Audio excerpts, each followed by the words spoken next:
को gas supply करने वाली दो रूसी पाइपलाइंस में पुरस्कार लीकेज की हंगामी बुनियादों पर शुरू कर दी गई है।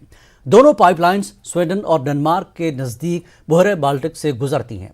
नॉर्ड स्ट्रीम 1 और 2 में गैस लीक से पहले दो जेर जमीन समुद्र धमाके रिकॉर्ड किए गए थे। इस हवाले से यूरोपीय यूनियन के खारजा पॉलिसी के चीफ जोसेफ बोरेल का कहना है कि नॉर्ड स्ट्रीम 1 और 2 की लीकेज पर गहरी तशवीश है।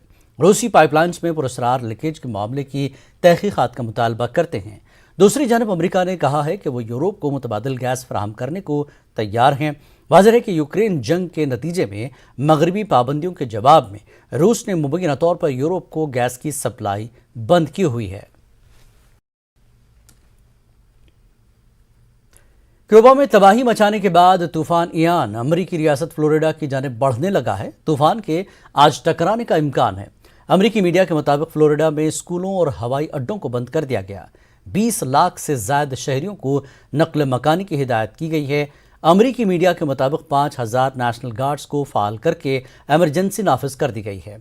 जराए का कहना है कि फ्लोरिडा में इस शिद्दत का तूफान गुज़श्ता 100 बरस में नहीं आया।